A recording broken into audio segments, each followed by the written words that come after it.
working outdoors. I really like being outside. I don't want a city job where I'm cooped up in an office. And I like doing physical labor.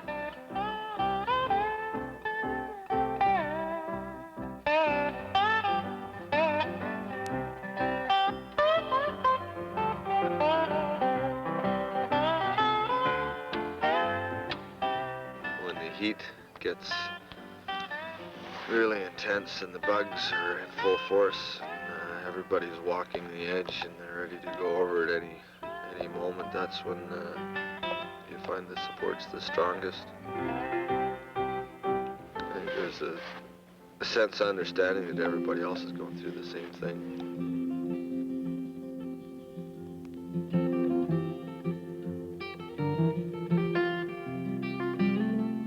There isn't any money for reforestation. There isn't enough money. That's always been a chronic problem, and most planters are starting to recognize that too. And the forestry folks that we've met, they recognize the pressure on contractors to make a quick dollar rather than be permanent and coordinated about what they're doing.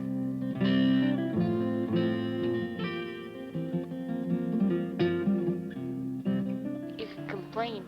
You could have complaints. But if you compare it to other contractors, it's great. And so you really don't want to complain because you don't want to go further down. You don't want to go with another contractor who doesn't even offer this much.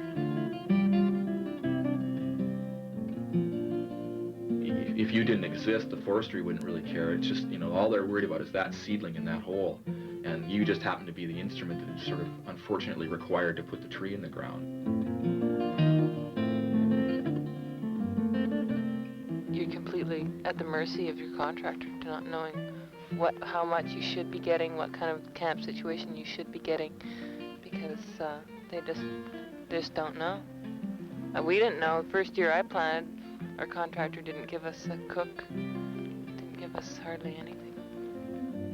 The first rule is that planters are not paid until the end of the season. You can work a 4-month season and not see a check.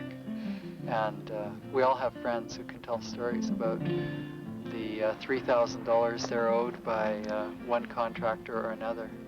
It's a very quick, easy way to make money for contractors, and they're not making $5,000 or $6,000 as the planters are. They're in the 50s and 60s of thousands of dollars, and they don't have to have any skills except having been tree planters. We could go out and contract, and that's part of the downfall of contracting, is a lot of inexperienced folks. What's the government's priority? Is it a quality reforestation job? Is it a quality forest that we're going to get out of over the next 100 years? But it isn't so far. I mean, to me, they're more interested in a numbers game, where let's plant lots of trees, and then we can publish every year that we planted all these trees, and we're slowly increasing the number of trees being planted.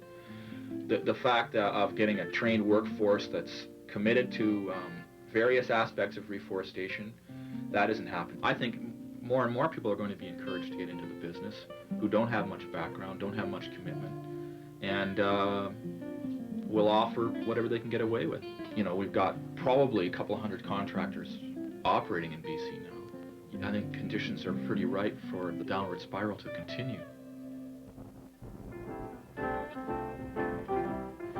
I think that you are going to see a big replacing of the workforce, that the old planters are going to get out of it because they're too beat up and wrecked from the physical strain of the job on one hand, and the wages will be too low, that they may as well do something else.